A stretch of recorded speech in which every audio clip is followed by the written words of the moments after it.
Welcome to another Q&A strategy call and office hour. How are you, everyone? I am, if it sounds echoey, it is because I am broadcasting from a different location than I usually am in. So if you could just be patient with me, I am going to make sure that we are streaming live to the right places. I have my phone here, so there we go. Yeah, looks like we're good. Let's see, make sure you can hear me. Places. Perfect. Great. So welcome, everybody. Today we are going to be having a conversation about building evidence-based courses. I have some really great information to share with you and follow up with an exciting workshop that we are having in a few weeks that you are all welcome to join.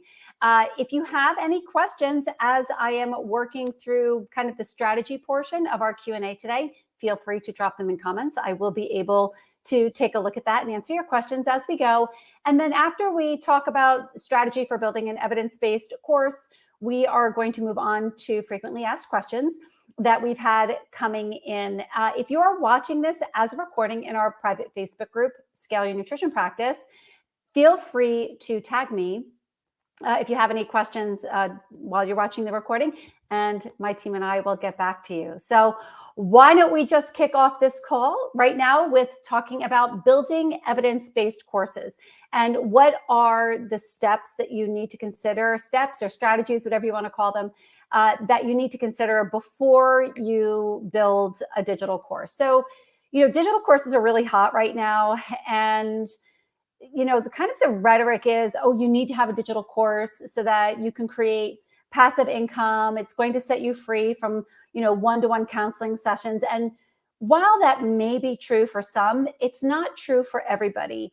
Just because it's kind of like build it and they will come mentality. Just because you build this really great digital course does not mean that you are going to be selling it. You may, and you can do that, but there's often a lot of work that doesn't get recognized and a lot of work that needs to be done before you even consider building a digital course. Now, for our Living Plate RX members, we pre-build digital courses for you. So a lot of this today will just really be helpful for you in understanding our evidence-based framework and how we actually create the courses. So I'm sharing a lot of our framework today, and I will share, we'll take a look inside of a course.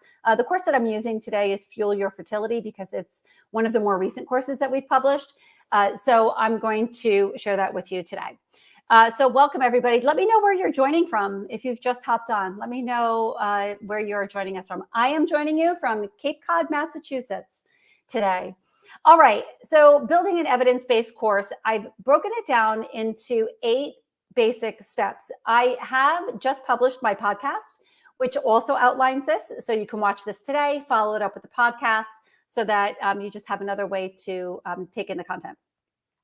The first thing you need to do is assessment. Now, if any of you have an advanced degree in nutrition and you've done, like nutrition strategies courses, you know that the first thing you need to do is an assessment, whether it is an individual patient or whether it is for a group of people. So it could be a community assessment or it could be an individual assessment. And there are key questions. And today we're going to primarily be talking about community assessment. We have covered in previous Q&A strategy calls, conducting a one-on-one counseling session, like a personal assessment. But this is going to be all about community assessment. There are a couple of key questions that you need to ask yourself before even lifting a pen or typing on your keyboard to create your digital course. First of all, who are you creating this course for? What is their existing nutrition knowledge and skill set, right? So if you identify who you're creating it for, so let's just say people who have been touched by infertility, we're going to take it even a little bit deeper. So let's say that our ideal customer avatar, the people that we can serve best, are going to be people who have experienced infertility and who are in treatment to grow their families, right? So it's a different subgroup of kind of a larger group of people who have concerns about infertility or fertility. So let's say we're creating this course for people who have experienced fertility issues and they are currently in treatment with the hopes of growing their family, right? So that is an example of identifying who your course is for. So your course cannot be for everybody, which I think most of you know by now. But even if your course, identifies your niche, I want you to take it a little bit deeper. There are previous podcast episodes and Q&A sessions about how you can go deeper with your ideal customer avatar. And you need to do that before you build your digital course, because it will inform not only what's in your digital course, but kind of the structure and the experience, right? You are building an experience for a certain person, and you want to be as specific as possible, like right from the get-go. So then you want to ask, what is their current nutrition knowledge? Now, somebody who is interested in nutrition and fertility, they may have knowledge about that already, but somebody who is in treatment probably has more knowledge, or they probably have spoken to their care team about nutrition as it relates to their treatment. So they probably have a better knowledge base than somebody who, again, just has an interest in optimizing nutrition for fertility. What are their most pressing health concerns and interests? If you did step 1 in the assessment really well, you're going to be able to answer this question, this third question, very, very easily. And then what kind of a transformation are they looking for out of your course? Somebody who is currently in treatment, they want to improve their chances. Now, the outcome for them, obviously, is becoming pregnant, but you can't promise that. But what you can promise is what the evidence suggests, that if you follow this dietary pattern, you may be able to increase the likelihood that your treatments will be successful. Just going to hop in here to the chat, see if we have any questions. Okay. Oh, we have 2 comments already. Somebody's joining us from the south of France. Welcome. And Alaska. Welcome. People coming from far to listen today. Thank you for joining me. So the assessment, again, the assessment phase is really, really crucial. So think about who you are serving and get really, really specific about it. If you're too general and you build a course that is just a little bit too broad, that's going to be a misstep, and it'll be a harder sell, and that's not a fun place to be. So the people who are most successful with marketing their digital courses and creating their digital courses are those who have a really have done a really good assessment and a really well-defined ideal customer avatar. So assessment first. Number 2, research. I'm going to share with you now that step 2 and step 3, kind of behind the scenes look at what this looks like on a content creation level. It's nothing flashy.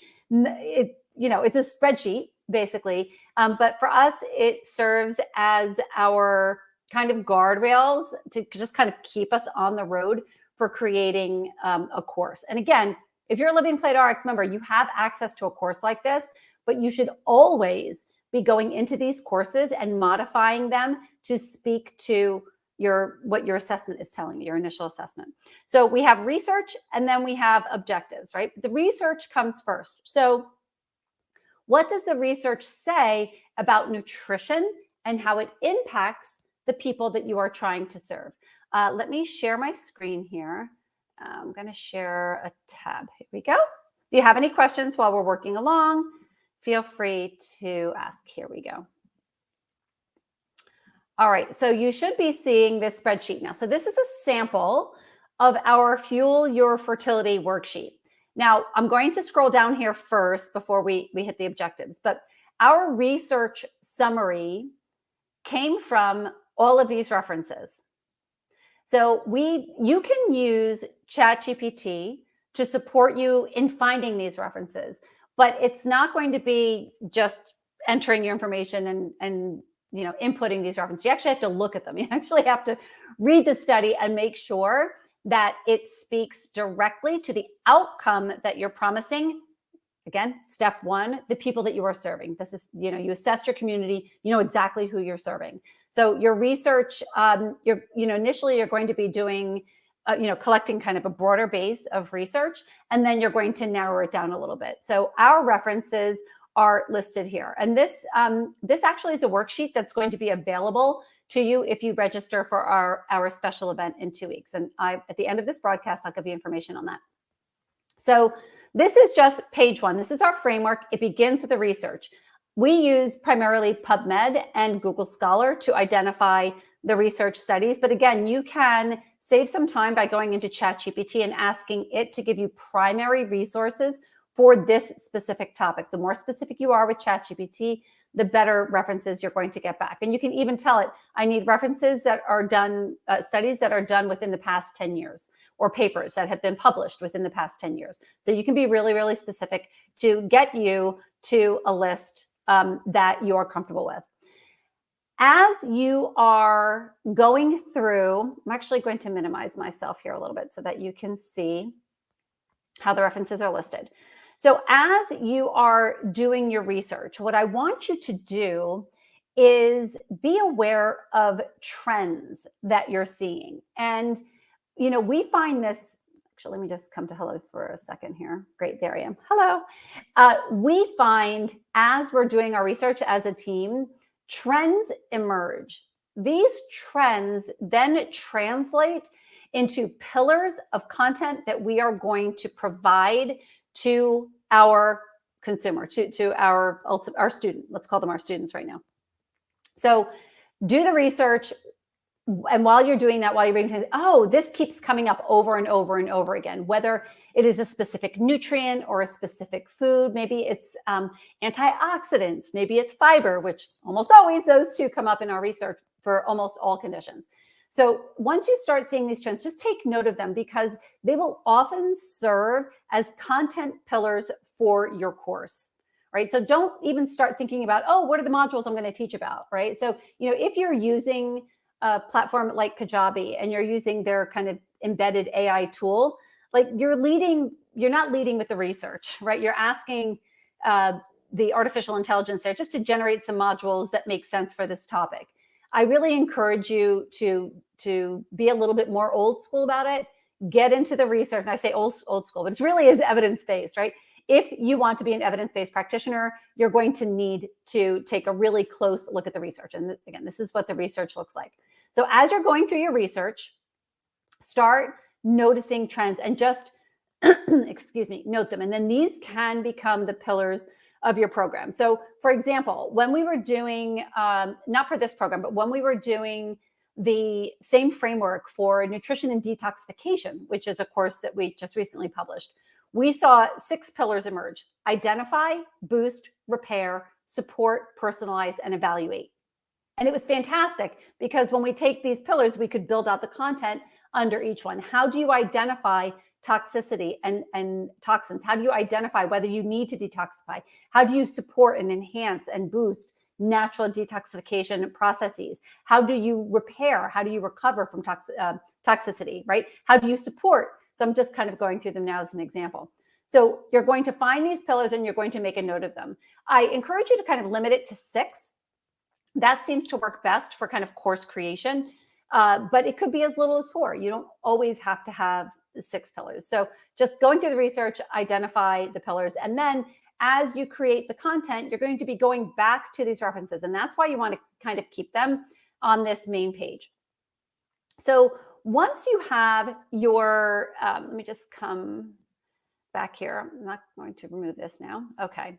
So now we're going to move on to our objectives. So do your research, kind of see what the trends are, decide which studies you're going to be using, the highest quality studies possible. You sometimes may want to use secondary resources. We do in our content development process. We look at .orgs and .gov often for some of our research. So those are totally acceptable, but you want to mix those in with the primary as well. And then you're going to create your objectives. So let's go back here, go full screen so that you can see the objectives here. And this is what it looks like. We have overall objectives, and then we get a little bit more granular with our objectives. I'm going to explain that in a minute. So your overall objectives are, what are the big takeaways that your students are going to have? In this case, it's going to be learning is not a behavior. So as much as possible, you want to make these action items. So applying the 6 pillars that optimize fertility to food selection, right? Understanding how weight impacts fertility could be really important, and actually should change that. It really should be about applying, the evidence about how weight impacts fertility and what kind of action you can take on that.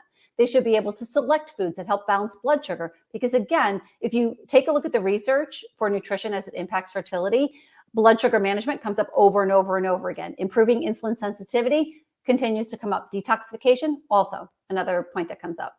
Identifying key macronutrients and micronutrients, demonstrating lifestyle choices, and preparing recipes that optimize fertility.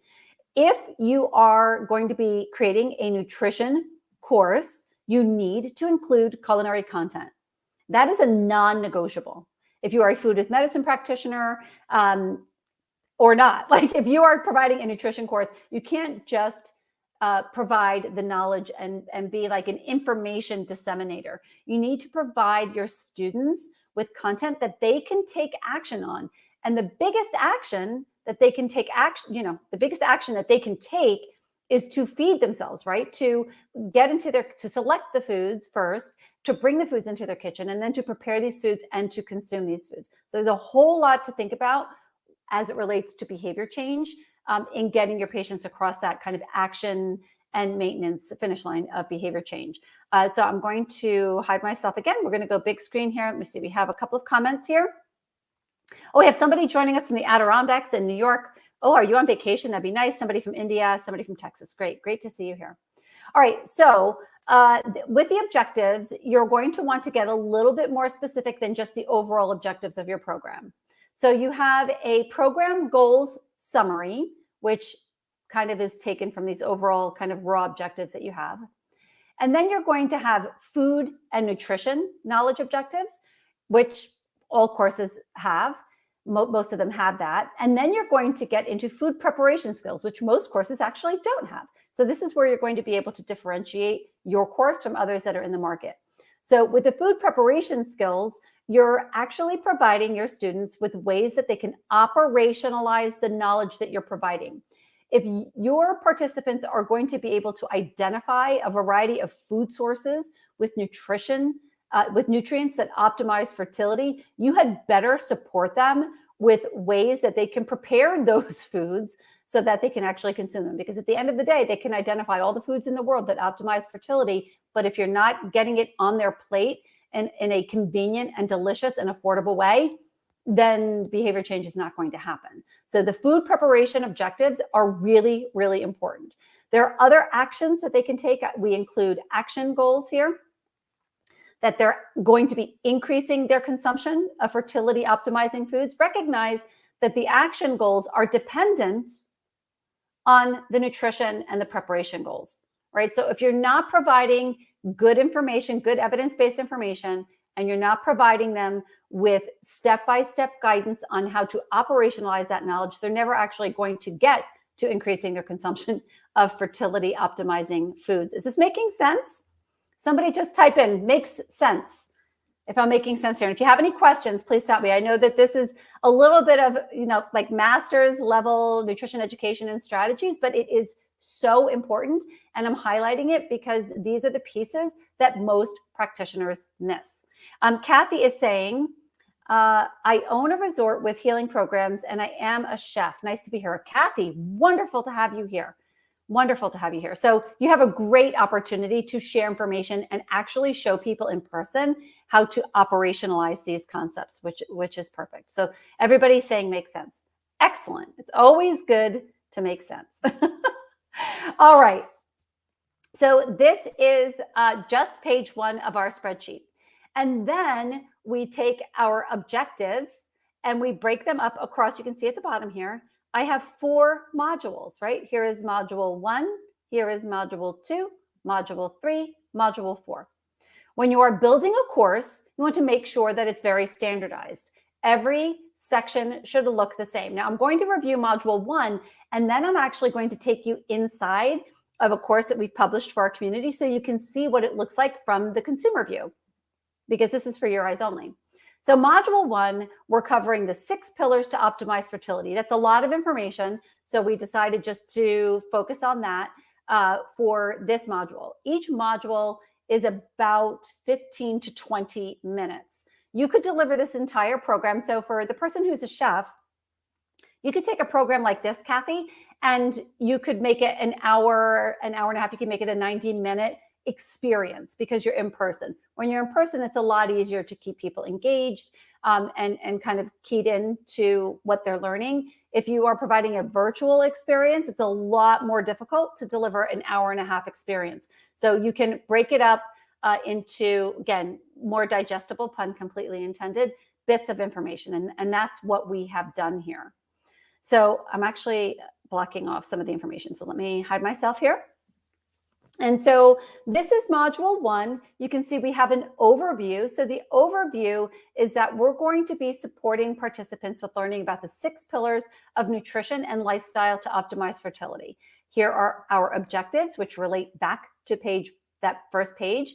And then we're going to break it up into nutrition education and culinary education.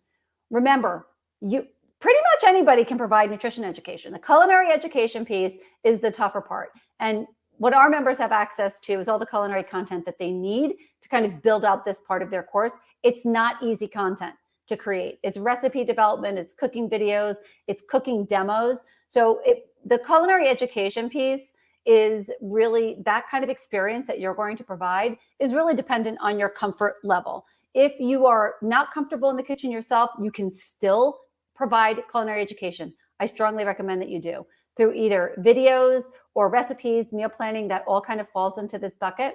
If you are comfortable on camera with or doing cooking demos, then I strongly recommend that you build that into your courses too. The more that you insert yourself into kind of this piece of it, the better course experience is going to be and the more personal it's going to be.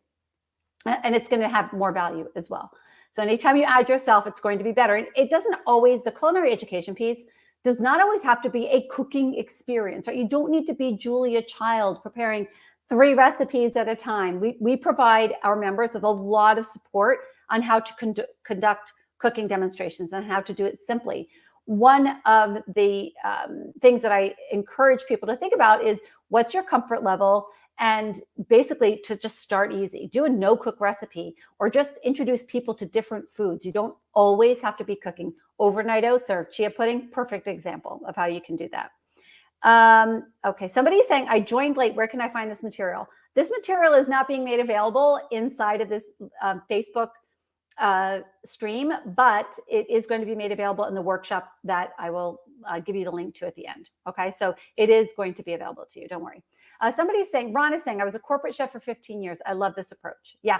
So, Ronald, what this does is it just gives you a framework to follow that can give you confidence that, you're providing information in an evidence-based way. And even if you have minimal education in nutrition, you can partner with somebody, you can partner with a registered dietitian, you can partner with somebody who has knowledge of nutrition as it relates to the topic you want to teach, And then Ronald, you can focus on like the culinary piece. Like that's really great. But one has to inform the other. They can't be separate. And really, you can't just provide the culinary education. You really need to provide the nutrition education first if you want to drive behavior change, if you actually want people to get an outcome from this experience. Kathy is saying, we've tried to create it. It takes a lot of time and effort to make it professional. Your work is so worth it. Oh, thank you, Kathy. Yeah. So again, our members have access to all of this and all of these courses. And so it makes it pretty easy. Okay, so let's just move on through this, and then I'll take you to kind of the consumer view, which is pretty cool. So then we move on to the knowledge check. So this is actually, let me come back to our banners here. Now we're going to be creating content and evaluations, right? So the content piece of it can be the slide deck, right? So if you're doing a virtual presentation, you can talk, but that's not the best approach. Like you definitely want visuals to guide the conversation. So the first thing that you're going to do after you create your lesson plan, right? You're going to be taking all of this and you're going to be building out your content. Then you're going to want to create a slide deck to kind of guide the conversation. But it's not just a slide deck. As you can see here, I'm going to skip the knowledge check because we're going to go ahead to the other content first. You're going to want handouts. Here you can see there are a lot of them for this first module. And again, when you break it up this way and you identify very closely what are your objectives for this module, it's going to inform what kind of content that you need to create to support what you're teaching. It becomes very easy. Like the deeper you get into this, the easier it is. So the handouts for this one, for example, 6 pillars for optimal fertility, the nutrition rainbow. Clearly, we've talked about one of the pillars being detoxification and antioxidants, weight management tips, micronutrients for fertility, nutrition synergy. So there's a lot of information in these handouts that will support the nutrition education. And then we also have culinary content. Now, the culinary content is really kind of 2 parts. One is static content and one is dynamic content. For the static content, you can provide grocery lists, you can provide recipes, you can provide how-tos, how, for example, one of my favorite handouts actually is 5 ways to use jarred tomato sauce or 5 ways to use canned beans. Like that's all culinary content. Anything that it kind of is getting that food closer to the plate is going to be the culinary content. But then look up here, we have recipes for videos. I often get asked when I'm creating a digital course, what kinds of cooking demos can I provide or what kinds of videos can I provide?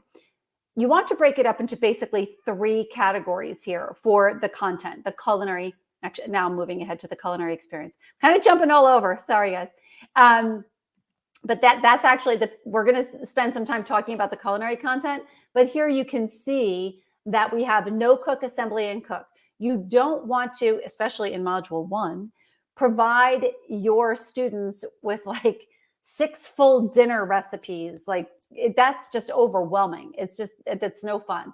So maybe snack recipes, maybe overnight oats, chia pudding, a sheet pan dinner, maybe just a recipe on how to hard boil eggs. I just published how to steam eggs as one of the videos that our members can use inside courses. So simple, simple, simple, especially at the beginning, right?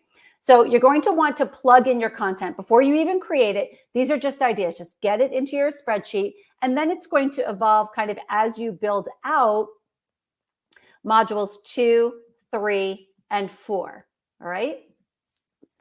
So let's move on to evaluations. So you can see the knowledge check questions are before. So you can't change what you can't measure, right? And one of the easiest things to measure is knowledge because you can simply ask a question. The harder thing to measure is kind of behavior change. And that's where when you insert yourself into the course, you could do group counseling sessions, you could do accountability calls, like, how's it going? Like, did you make the recipes that you said you were going to last week? And if you didn't, what prevented you from doing that? Like those conversations are really helpful for the goal setting piece that we're going to talk about. But the evaluation piece that I'm talking about here is located in the knowledge check questions. So if you are hosting a digital course and it's not live, the platform that you're delivering it on will enable you to create either a quiz or an evaluation. Now, you can deliver your course in an EHR like Healthy, or you can deliver your course on a platform like Kajabi or Teachable or LearnDash. You're always going to want to build in evaluations. These evaluations are not meant to trip up people, or you don't even have to score them necessarily. But although I think if people are answering questions, they're going to want to know if they get them right. The way that I have it set up for our community, and what I recommend is that you do score them, but that you give them the answers, the correct answers after, and then they can see the correct answers and then retake the quiz. Because if they see it and they write it down, they learn it, they see it, they write it down. If they get it wrong, they can write it down again. That's where it's really going to stick. So for things like, specific foods that optimize fertility and the pillars that they need to be thinking about, understanding what nutrient synergy is, because that's important for optimizing micronutrient intake. That's all included in the knowledge check questions that you ask. I like to mix up knowledge check questions. Almost always the evaluations that my team and I build for our courses, for our members, they're either dichotomous, like a yes or a no, a true or false, or they're multiple choice. We don't ask a lot of free form questions, but as a private practice practitioner, you can absolutely do that.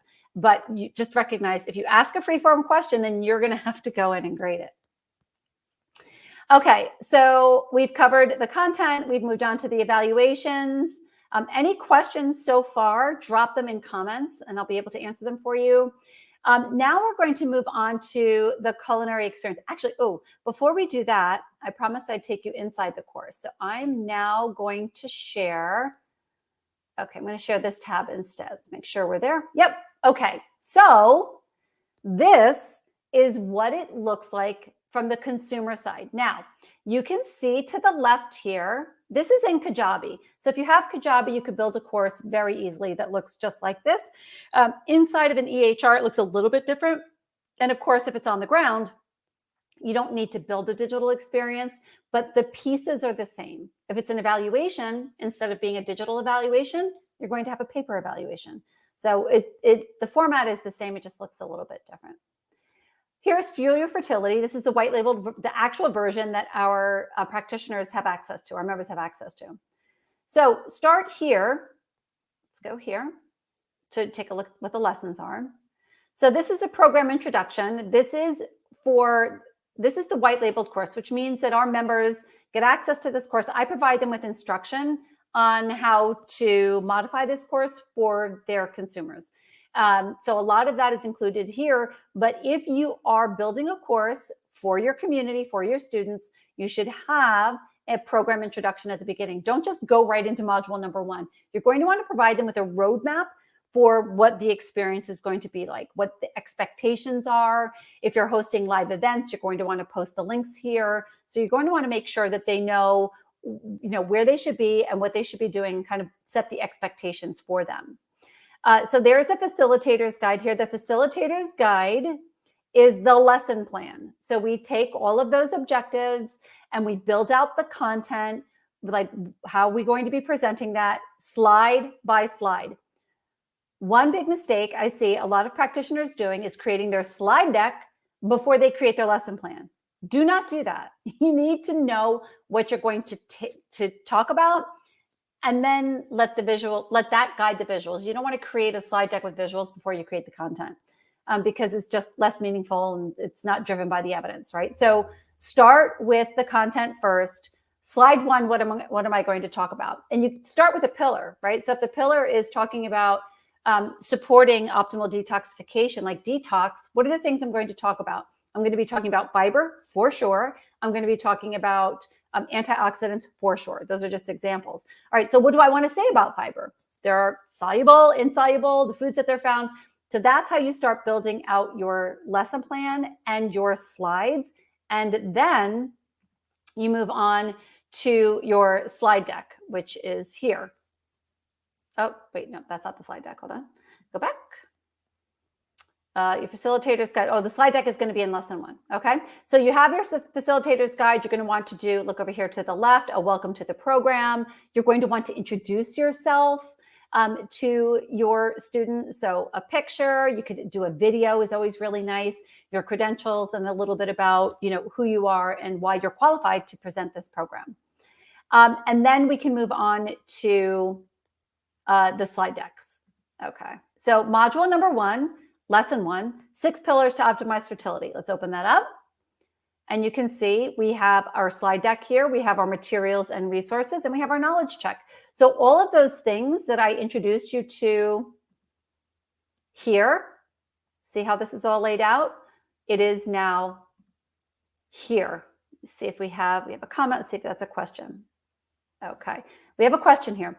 How do you establish pricing for your courses? I love that question, and it's one that we get a lot. We are going to be taking a deeper, in the workshop that we're going to be doing on August 21st and 22nd. Again, I am going to be posting the link for everybody so you can register for that. It's a free workshop. We're going to take a deeper dive into marketing strategies for your courses. So the question is not, what can I charge for my course? The question is, can you charge for your course, number 1? If you have already established, I can't see who's asking that question, but I'll just answer it generally. If you have established a level of influence, if your community already knows, likes, and trusts you, and you do not need to have a large email list to be able to sell a course. Like, let's say you just have a couple of hundred people on your list, or let's say even 100 people. If those 100 people know, like, and trust you and believe that you are the expert that can teach them all about nutrition and fertility, for example, then you can sell your course. The best thing to do is to look at what your like basically your competitors. What are other people in your niche doing? What are they charging for their courses? That's how you kind of get to the price. Where are you in the country, right? If you're serving people locally or you serving people across state lines, and also your niche, right? Like it really will depend on a lot of different market variables in terms of how that drives pricing. So, it could be a $37 course. It could be a $437 course. I don't know the answer to that question, but, the first question you have to ask is, can I even sell a course? Have I established influence enough to be able to offer that? And sometimes you don't know until you offer the course, right? So you could offer the course for $179 and nobody buys it. Well, then you can't sell the course, right? But you can use courses, and you can also use parts of courses to really kind of back up and do step one, which is build an engaged audience. You still can use courses as opt-ins and as free experiences. You can add them on to paid experiences. So let's say somebody hires you for a one-on-one counseling session and their insurance is paying, but they don't want to pay extra for a course. Well, you're going to be able to distinguish yourself and set yourself apart from your competition by offering free courses to everybody who works with me. That adds huge value to your practice. And if you don't have to spend the time building the course like our members, it's already done for you. So it's not a heavy lift, right? To offer these courses as free experiences or as upsells. So if somebody has joined you for one-on-one counseling or in a group program, and you want to offer the course as an upsell experience, you can do that too. So to answer your question, how do I establish pricing for courses? It is a process that you need to go to. It starts with evaluating if you actually have that influence and if you have that kind of community where you can just hit go and start selling courses. But then there are a lot of other ways that you can consider using courses that still add value and still generate predictable income for your practice without actually selling a course, right? So we're programmed to think that, you need to have a digital course so that you can create passive income. Yes, you can create passive income, but it's not always a direct line, right? It's not like create the course and I'll just be, collecting passive income from my community without doing much effort. That rarely actually happens. So I encourage you to just think a little bit deeper about that messaging, that having a course is going to set you free from one-to-one counseling, and it'll be able to generate passive income, which again, I'm not saying it can, but it's often a lot more complicated than that, which we will cover in the workshop on August 21st and 22nd. Okay, so let's go back to our course here. You can see somebody comment. Okay, we have another question. Sorry about that. Can you create courses and practice better? Not only can you create courses and practice better, yes, you can. You can create courses and practice better. And our members, we upload the courses to them for free to practice better. So if you are a Practice Better user and you are a Living Play RX member and you wanted to upload Fuel Your Fertility, for example, we already have it pre-built in Practice Better and in Healthy. So we work with 2 EHR partners and we upload it for you for free. Now, you need to go into that course and modify it and brand it and make it relevant to your ideal customer and the student who's going to be entering it. But it's a huge burden lifted from you. So yes, you can create a course in Practice Better. And they actually just improved their platform towards a really, really great experience, very similar to what you're seeing here. Okay, so materials and resources, I'm just going to click on that. We'll move through this quickly. You can see, again, here are my handouts, which were listed here, right? So I decided that this is what I was going to add, and this is where it lives, right here. Okay, so I'm hoping this is making sense. Oh, you're welcome. Hope this is making sense to everybody. Great, let's just go back here. So those were materials and resources. We then just go back to module number 1. We then have the slide deck. So here's the slide deck. Again, it is very visual. It's text light, which has been shown in research to be the best kind of PowerPoint presentation. Like, you don't want a slide deck that's just like tons of text. And especially if somebody's talking you through the text, like, I can read it. I don't need you telling me. So it'd be better to just have a visual and then you add your voice. You can do a voiceover, similar to what I'm doing now, or you can just record it without your likeness, with just your voice. And here is an example of what the slide deck would look like. Just one note on we're still on that content creation piece. When you're creating a slide deck, you never really want to speak more than a minute, and that's even a long time on one slide. So I'm going to show you how we prevent kind of that lack of engagement and the kind of that dynamic experience. That this is how we address that, right? So you want it to be dynamic, you want it to move. Here, wait, I'm going to share this tab instead. So this is a slide deck that opened up when I click here for the slide deck. This is 83 slides in like 20 to 30 minutes. So again, you don't want people on a slide too long. What you want to do is move them along, pretty quickly. So you can add content as, each slide moves, right? So hold on. Let's see a good example of that. This is a simple one, right? So how weight impacts fertility. We have one slide for women, one slide for men. The experience will be, we're going to review the content for women first without looking at the other content, and then we'll advance the slide and we'll add them in. So that's the way that you can make it just a little bit more dynamic for your viewers.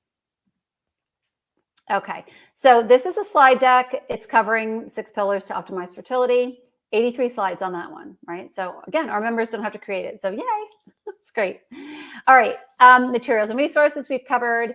And now the knowledge check. So the knowledge check here is built in, right? So just click on that and they're going to start the knowledge check. They answer the questions. If they get the questions wrong, they're going to be notified and they will be provided with the correct answers. All right. Terrific. So let's see here. Now I want to go to the culinary experience because we're going to be moving on to the cooking videos. And we have a question here. We have to delete the videos and reload them so it's housed in our own Vimeo accounts. That is a great question. So this user, this guest of ours today is asking about the videos that are in the course. So let me show you what this refers to. You come back here. Let's go. I'm going to close the knowledge checkout and we're going to go down to the video. So you can see here is our lesson. And all of our cooking videos are below here. So this video is hosted natively inside of Kajabi. What that means is that if you use something like a Kajabi or you use Teachable or LearnDash, any of those, you can upload the video. So you can download it from here and you can upload it, or you can create the video yourself and then upload it natively. For the EHRs, you can't upload the video. You actually have to upload a link. So what we recommend that you do is maintain a Vimeo or Wistia account. You can use YouTube. We strongly recommend that you don't use YouTube. Although YouTube is free, what happens very quickly is that YouTube learns that you are providing nutrition education materials and content, and your clients at the end of the video are going to start seeing ads for just kind of nonsense stuff, right? Like detox teas and cleanses and maybe even content from one of your competitors. So you don't have any control over that inside of YouTube, but in Vimeo and Wistia, you do. So if you have an EHR, just recognize that is going to be an added expense. It's really easy to upload a video to Vimeo or Wistia. And in this case, you're basically just downloading this video that I'm showing you now, and you're uploading it. So we have another question. How do we add a knowledge check to the course? That is going to be dependent on the platform that's hosting your course. Inside of Kajabi, you just click build a quiz and you just build the quiz. It's really, really easy. Inside of the EHRs, they're different. So if you use Practice Better or if you use Healthy, you need to reach out to their teams. I'm sure that they have tutorials on how you can add forms and things like that for your course. And again, we build it for you. So if you are a Living Plate RX member, that person asking that question, we will build the knowledge check for you inside of your EHR. So this is the video. We provide our members with white labeled videos. So they click here for the link to the video in Canva.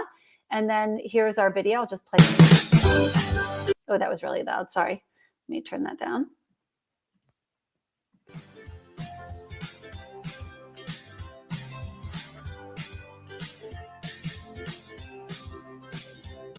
So what this is the culinary content. I'm going to pull up the banner for that because that's what we're moving to, the culinary experience. The culinary experience translates the nutrition science into what's on your client's plate. It operationalizes all, it like brings everything full circle. So if you don't have access to cooking videos, either create them yourself or build in like a live culinary experience into your course. It's going to be really important. You have to provide the how-to, and that's what this does really effectively without you having to be there. We have another question. If we want to voice over in any of these videos, how do we get the background? How do we get the background music? I'm assuming you're asking me how you mute that. You just do that in Canva. It's really, really easy, actually.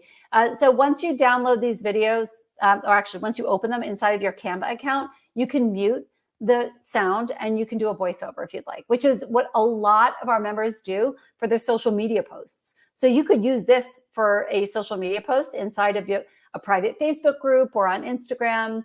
And you can do a voiceover really easily inside of Canva too. It's very, very easy to do. That's why we love using Canva. It's very user friendly. Okay, so that is the culinary experience inside of these courses. First, it looks like this. We decide, and again, you're going to enter what you think you want for your videos, and then basically, deciding what kind of, which ones you're going to use or which ones you're going to create, and it might change. But I encourage you now to think about the kinds of recipes you're going to be offering. Number one, it lightens the load on you, right? So if you're having to create 6 videos for a module that are all for like dinners, it's just too much. So consider doing some no-cook recipes, assembly recipes. An assembly recipe is one that utilizes a pre-cooked ingredient. So like the quinoa, like a quinoa salad, for example, you could use frozen pre-cooked quinoa, right? Or you can batch cook quinoa and use that to make the salad really quickly. That's an example of an assembly recipe. Or like a bean and legume salad. You could use all canned foods if you wanted to for that. And then, of course, you can provide some cooking recipes as well. Okay, let's come back here. So then we move on to the goal setting. So now we're going to be wrapping this up here with some goal setting. And let me just go back to the module. Every module is going to end with goal setting. And every module beyond module number 1 is going to begin with revisiting those goals. So here's what I mean by that. So I use the SMART goals map. It's kind of old school, but it's one. Oh, wait, here we go. Let me just go back here. There we go. We use the SMART goals map in all of our courses because most of practitioners are familiar with that. So let me just open this up. And it gives an explanation of what the SMART goals are. Now, in our courses for our practitioners, if you're a Living Plate RX member, you will note that we provide you with all of the consumer-facing content. So if you're going to be asking your clients to create SMART goals at the end of a module, which I strongly recommend that you do, you need to define SMART goals because not everybody knows what they are. So this is where you do that. So SMART goals are specific, they're measurable, achievable, they're relevant, and time-bound, right? They're relevant to what the outcome that your client is looking to get. That's what the relevant piece means. So when you're crafting SMART goals, when you're guiding your students to crafting their SMART goals, these are the things that they need to be thinking about. They don't need to say, oh, I'm going to make all the recipes on the meal plan this week. That's not a SMART goal. That's not smart anyway. Like, you don't want to be doing that, right? A SMART goal might be, I'm going to make 3 no-cook snacks that support my fertility before the end of this week, right? So that hits like kind of all the marks. And you're going to be providing them with a meal plan or the recipes that help them do that. So you need to make sure that they have enough resources so that they can create meaningful goals. But if you take a look at this course, there are a lot of resources available to them. And then I just wanted to show you here, I'm not going to go through this next module because it looks the same kind of below the welcome back, but we build in goal achievement surveys. What this is basically motivational interviewing. If you are doing this live or you're inserting yourself into the course, which again, I strongly recommend that you do, this is just like really cool. I love welcoming people back to the course or the second module and asking them how they did with their SMART goals. And whether it doesn't all have to be like rainbows and glitter, right? If they didn't meet their goals from module number 1, the question is, why not? Like, what prevented you from making those 3 no-cook snacks? Well, I was too busy, or I wasn't familiar with the ingredients, or, I just didn't have the time, like whatever. And you need to help them overcome that barrier. And then maybe they reset that same goal for this module. But that's how you move people along with behavior change. Don't just have them set a goal. You need to hold them accountable or provide that accountability if they're looking for it, so that you can support them with meeting their goals. So what I'd love for you guys to do for me right now is type in a SMART goal. What is a SMART goal that you would want? What is a goal that you would want your clients, your students, to set for themselves after experiencing a module of your course? This is a great exercise. So if you would share it with me, that would be great here in comments, or just think about what is a goal that I would want my clients to set to kind of move them along health behavior change. That goal is also going to inform all the resources that you provided them, right? So if the goal is that you want them to create no-cook recipes, or maybe make 2 soups from meal plans, you need to provide them with recipes from the meal plans, right? So understand that the resources that you provide them are going to support their goal setting. So here's one, I love this. Add a piece of fruit at breakfast 4 days a week. Something small like that can have a huge impact over time. So if you have clients whose intake of fiber is not so great, adding a piece of fruit at breakfast 4 days a week can make a significant impact on their fiber intake. I love that. Thank you for answering that question. Over the next 3 months, we will introduce 1 new food item each week to our children's meals, aiming to have them try at least 10 new foods in total, thereby expanding their food preferences and promoting healthier eating habits. This is somebody with good training. I love it.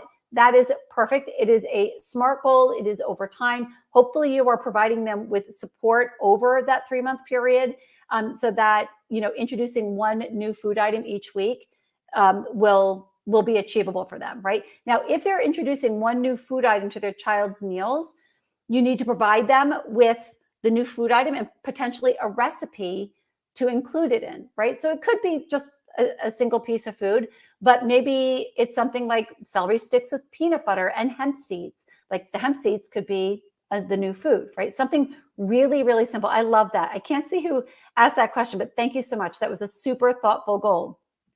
Here's another one. Aim for 2 days a week with plant-based meals. Amazing. Like that is, Meatless Mondays, that is, goal setting 101. Like every Monday, we're going to create plant-based meals. I love that 2 days a week, you're going to do plant-based meals. So is that going to be breakfast? Is it going to be snack? Is it going to be dinner? I would encourage you to think about that too. For your clients would kind of dictate that. But maybe it could be any of those. Like, let me know. Are you going to make a plant-based breakfast and a plant-based dinner? That would be great. Yeah, that's great. Thank you so much for that. That's perfect. Okay, so somebody's saying, not sure why my name isn't coming up. It's Marissa. Hi, Marissa. Good to see you here. It's because StreamYard doesn't, for privacy reasons, it doesn't allow me to see your name, but that's okay. We're answering all your questions, so this is great. Thank you for participating. Okay, so goal setting has become clear now. It's really important. It helps people move along health behavior change, but then make sure that you're providing that accountability with that motivational interviewing when they come back. So now, number 8, big one, marketing and pricing. We don't need to screen share for this because this will just be a conversation. Okay, so we get a lot of questions like, how do I market my course? How do I price my course? Now, if you have decided and you've evaluated your practice and you've evaluated kind of trust factor and your influence with your community, and you're like, yes, I'm ready to build and offer a digital course, either paid or free experience, either a 4-module course or a 1-module course, it doesn't matter. Then you need to decide how you're going to market and price it. Now, marketing the course, there's a lot there, and I can't possibly cover it in the next 15 minutes. So what I'm going to encourage you to do is join our special event. It's called Building Evidence-Based Courses, I cannot drop the link here because StreamYard does not allow me to do that. But as soon as this broadcast is over, I will drop it in comments. It is a link that you're going to be able to use to register for our 2-day event.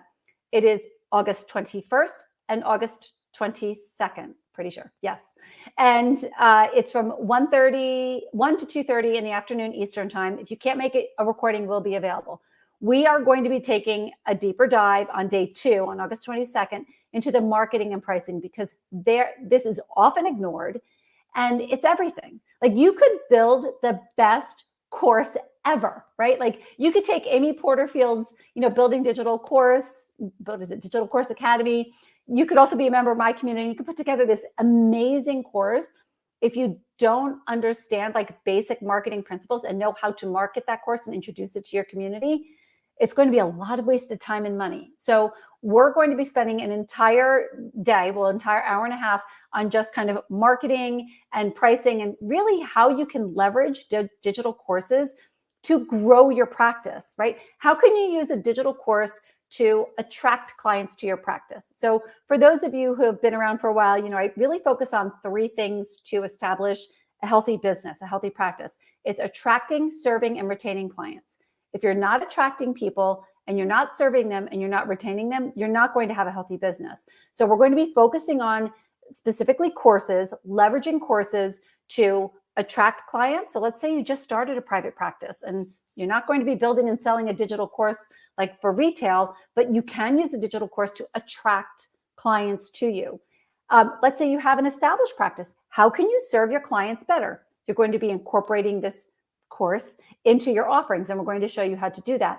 And then how do you retain your clients? So for people who you have served already and are already in kind of your sphere, like, how can you keep them coming back and keep them? And that's really like the upsell. How can I provide them with more value? So we are going to be covering marketing and pricing in this workshop. I have a question here. Are you coming to Fancy? Oh, yes. We will be in Denver. We are exhibiting, and I'm also speaking on the Saturday prior to that conference. I will be speaking, and it's going to be about content marketing. I am presenting with my colleague, Stephanie Hoffenke, who is also presenting on August 22nd with me. So yes, we will be in Denver. So if you are going, please let me know. We'll be hosting events. I am exhibiting, so we will be on the floor as well. So make sure that you catch us there. Wonderful. It'll be so great to meet everybody in person. Okay, awesome. Perfect. Any more questions on kind of the course framework that I've covered? You can revisit this recording. You can also listen to the podcast, which is now at livingplaterx.com. You can go to the podcast tab and listen to it again. And then you can join our event on August 22nd, 21st, and 22nd. Again, I'll be dropping that link here for you. Now I'm going to move on to the kind of the Q&A portion of our strategy call each week, every other week. So practice better integration. I just wanted to talk about that a little bit because it came up in our private Facebook group. So we don't integrate with Practice Better the same way that we do with Healthy. So with Healthy, you can issue a meal plan within your Healthy dashboard. It's a single sign-on. So once you sign into Healthy, you're already signed into livingplaterx.com, and you can, utilize your dashboard for issuing meal plans within Healthy. With Practice Better, we don't have that type of integration, but we have built a really cool, actually, should I show it to you now? I think I should. We are going to be making this available to everybody. Hold on one second. I'm actually going to pull something up for you because it's really cool. If anybody has any questions, now would be a good time to drop them in there. Let me just put the digital meal planner course in here so I can show it to you. Perfect.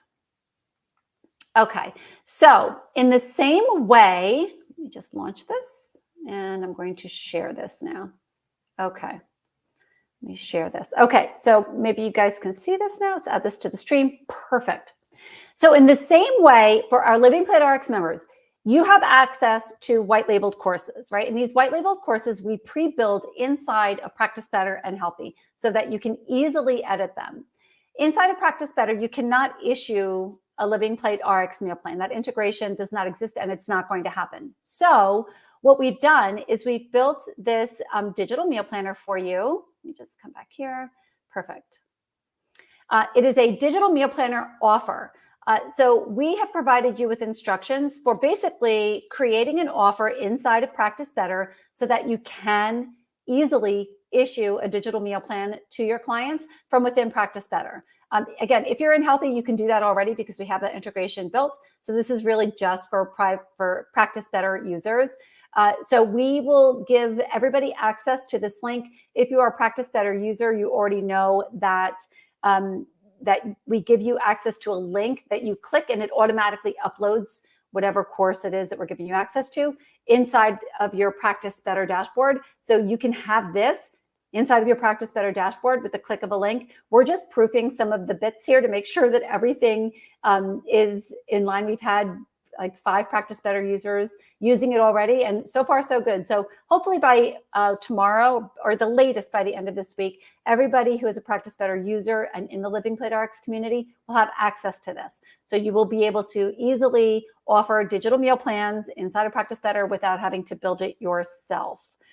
Okay, let's see here. Where are the links to do this in Practice Better? We provide you with that link. So I'm actually, I'll come back to this recording once we're done here today, and I will include some information on how you can get access to this link. But once we send this to you, you just click the link and this will be added to Practice Better for you. And then it'll be really easy to not only issue meal plans to your clients and your patients, but also to manage them as well. Okay, I have a question here. Modules versus lessons. Are you using these interchangeably or are lessons under a module?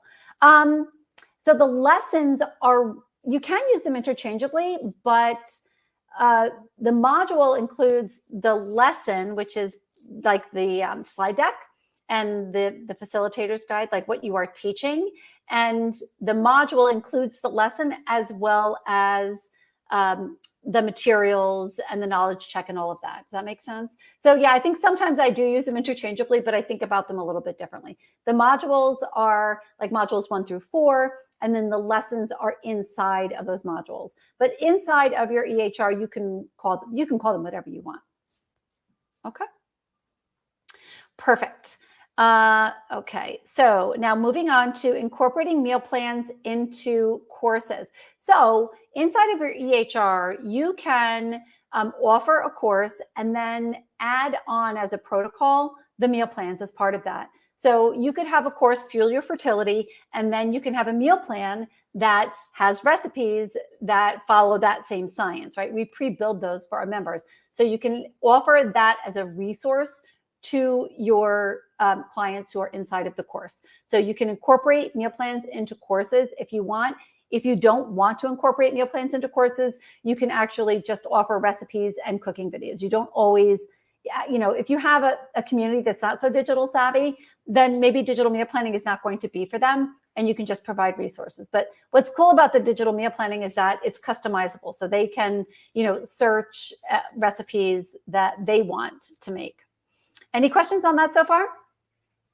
Okay, great. Now we have a question. This has come up actually a couple of times this past week, mostly from new users. So I wanted to cover this here. When you create a Living Plate RX account, we ask you to create a vanity ID. And I'm going to show you, just open up my Living Plate RX real quick. I'm going to show you what a vanity ID looks like. Okay, let me, actually, you know what, hold on, I'm gonna log out. Log back in here. All right, so a vanity ID is a piece of a URL that identifies that URL as yours. So here I am inside, let me just go here. I'm inside of my meal planning account. And you can see I have, here are my base plans. I have 23 base plans. I have 11 specialty plans. I have some mealtime method plans, partner plans, lots of plans, right? Each one of these plans has a URL. I can offer these plans as retail plans, right? So if I wanted to offer an anti-inflammatory meal plan, I have a pre-built landing page made for me. If you take a look up, actually, I don't know that you can see that. The URL, let me just come to hello here, make sure that you can see this. Here, we're going to add it to the stream. There we are. Now, of course, you can't see the URL. So the URL for this page has a little word in it, right? Mine is Living Plate, but it's a vanity ID. It's an all lowercase, one word, no spaces ID that identifies the meal plan URLs as being from you. So typically a vanity ID is going to represent your private practice name, right? So mine, when I was practicing, was Living Plate. So my vanity ID is Living Plate, and it's embedded inside of the URL. So when you are asked to create the, let me just come back here. When you are asked to create a vanity ID, just kind of keep that in mind. Don't make it a URL. Don't, put spaces or anything fancy, and it could be an abbreviation. So I could have done LP or Living Plate, something like that. But you definitely want the vanity ID to represent your private practice, the private practice name. Okay, let's see here. We were going to demo this PB Planner. Can you still do that? You were going to demo the PB Planner. I'm not sure what you're asking me. Oh, demo how this? Are you asking me about hold on. Let me just share this. Whoever's asking that question, I'm not really sure what you're asking me. Could be a little bit more specific and I can do that. If you want me to take you inside of that Practice Better digital meal planner offer, I can do that. No problem. Okay, so the vanity ID, again, all one word, lowercase. When you're creating your Living ClearRx account, just make sure it's simple, simple, simple, okay? Repositioning weeks in the meal planner. I wanted to show you how to do that. Let me just go back. I'm going to share my screen one more time here. Okay. All right, perfect. Let me go to a meal plan. I'm going to go to my signature planner here. Just pick one and show you how you can reposition it. Okay, here, let's just pick this detoxification planner. Okay, so if you want to reposition the week, so let's say you are creating a course and you're building out the meal plan, and your digital meal planner you want it to start on the 14th. Now, this could be for your calendar plans. This is a calendar plan, or it can be for a non-calendar plan. A non-calendar plan is like weeks 1 through 4. So you have a choice when you create a signature plan. You can do it like you see it here, or you can do it as a week 1, 2, 3, or 4. Either way, you can move up or down the weeks to reorganize it. So if you take a look to the right here, you can see right here, the move down. I can move this down, and it just took that meal plan and put it into the next week. So I actually think that this is more important for those non-calendar plans, where if you're offering an evergreen course, you want everybody to start at week 1, right? You don't want to offer a calendar plan like this, because if somebody starts this week, they're going to see these meals. And then if they start next week, they're going to see these meals, right? You want everybody starting at week 1. So this is one way that you can rearrange your weeks without moving the individual tiles. Like, you wouldn't have to move it, one by one this way. So that move up, move down functionality is here. So I'm going to move this back up. You can see that moved that entire week back up. And then also you can now rearrange your content inside of a meal cell. So you can see most meals are more than one, like this lunch is one recipe, but most have multiple recipes, and you might want to reorganize them for some reason. So you can do that now inside of the meal cell. So just wanted to share that new functionality with you. Okay, we have a couple of questions, and then I think we're going to wrap it up. Yes, I thought you were going to walk us through the Practice Better. Sure, I can do that. No problem. If you want to hang around, we can do that. So let me go into, I'm going to share my screen here, and then we can share this here. Great. So when this gets, I'm actually, oh, you thought that I was going to take you inside of Practice Better? I don't know that I can do that right now. Let me just see, maybe. Let me just see here. Maybe I can. Hold on one second. Be patient with me. Oh, I can. Okay. So let me go into my programs and I can. Here we go. Thank you for whoever's asking that question. Thank you for asking that question because I can actually do this for you now. So let me go to open up the Practice Better account that we use to build not the meal planner, the courses inside. And you can see the digital meal planner is here. So I'm going to open this up and you can see, so this here was plugged into Practice Better, and now it looks like this. Is this helpful? Is this what you've meant, whoever's asking that question? Is this what you wanted to see? Let me know. So this is what the digital meal planner looks like. If you have Practice Better, this is what it's going to look like. So we have a Get Started section with the practitioner instructions, which are for you. So the first thing that you're going to do is duplicate this digital meal planner, because you are going to have a different one for different meal plans. So you could have a flex plan one, you could have a fertility one, for example, PCOS, thyroid. You can have your digital meal planner for each nutrition prescription, but you want to maintain like a master copy. So we encourage you to make a copy of your digital meal planner here, and then you can really dive in and start editing it. So we'll do a separate demo on how to actually change all of this, once we have it built out for you. But there are practitioner instructions that you're going to delete, and then you're going to be left with a 100% consumer facing piece inside of your EHR. Right. And then here are the digital meal planner tutorials. So it will take you through how your clients are going to activate their meal plan, how you're going to direct them to log in, right? Because once you issue a meal plan, you're going to want to provide a space for your clients to go back to over and over again. You don't want them to just, get the meal plan and just kind of be lost in space. You want to give them a point of reference. So yes, this is what you wanted to see. Perfect. I have PB and Living Plate RX and love it. Is this live already? You would love to be able to implement this. How about I share with you, whoever's asking that question, I'll be able to see when we're done. I'll share with you the link and you can try it out and let me know. Because right now we're just kind of in beta. I want to make sure that it's really perfect before we release it to all of the users. So meal plan activation, logging in, introduction to meal planning. So we provide you with all of the content, that you would want to provide to your consumers, your clients, your patients here. Again, we always provide you with practitioner instructions, and then here's all the information. So you don't even have to create this yourself. So here's why meal planning? Why do I need, why do I need to buy this from you? Or why do I need to be using this as part of my program? And so we provide you with all of that content, and all of that is here. The mealtime method, if you choose to use that, you can include that here or not. And then we provide you with digital meal planning tutorials. So you don't have to upload any of this to your Practice Better account. We've done it for you already. Okay.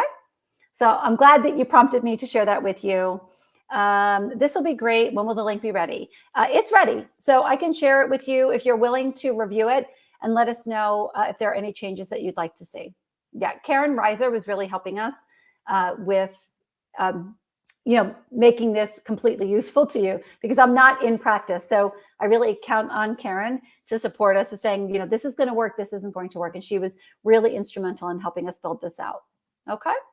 All right. So don't forget to mark your calendars. I'm going to post a link as soon as we're done here, which is right now, August 21st and 22nd from 1 to 2:30. 1 to 2:30 is our special event. It's building evidence-based courses. Day one is going to cover, we're going to take a deeper dive into the framework, what we touched on a little bit today. You're going to be getting materials and guidance and worksheets, all of that. And then day two, really important, is once you know how to build the digital course in day one, day two is all about how do you market it? How do you evaluate pricing? How do you build it into practice offerings? And Stephanie's Hoffenke from String Marketing is really going to be taking the lead there, because she supports practitioners, hundreds of practitioners, in putting their digital courses in their EHRs and other websites and offering it to their communities really successfully. So she's going to be supporting us with that. Okay. Oh, it looks like we have a lot of people that want to review that. That's perfect. Okay, great. Oh, you're welcome. I'm super happy to be here with you today. It looks like the sun is coming out in Cape Cod, so I might actually go out for a walk with my dogs when we're done here. So if there aren't any other questions, it was really great spending time with you today. Excuse me. And check back with me here on the recording in comments for that link to register. I'm going to post it right now.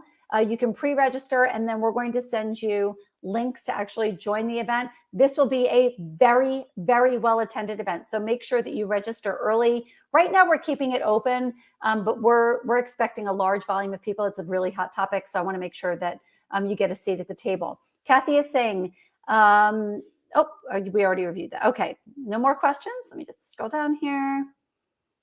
Okay, thank you. Oh, thank you, Ronald, for joining us. It was really great to see you here. Okay, great comments. Thank you so much. And looking forward to the 2-day workshop. Me too. Can't wait. We've started working on it already, and it's going to really hit it out of the park and support you in ways you can have never imagined. And looking forward to using this as well. Terrific. All right. Well, thank you guys so much for joining me today. Enjoy your week. And we are going to be back actually next week. So thank you for those of you for your patience. We had to reschedule last week because life happens, and I couldn't make last week's Q&A call. So there's actually going to be another one next Tuesday. And Karen Reiser is also going to be hosting a coaching call. We'll post that in comments as well. Last minute question here, digital planner, how to account for allergies and food disdain. So food aversions and things like that, totally easy to do inside of the meal planner. There is a tutorial on using the food preferences functionality inside of your meal plan masterclass. So for the person who asked that question, go to your meal plan masterclass and look under food preferences and allergies, and you can set those inside of clients' planners, right? Or you can just educate them on how to make the changes themselves, which is what I'm a huge fan of, right? If you don't like salmon or you have a food aversion to salmon, delete it from your meal plan and find something else because it's customizable. They can kind of move things around. That's great. Oh, you're welcome. Thank you so much, everybody, for being with me today. And again, enjoy your week. I'll see you next week. Bye.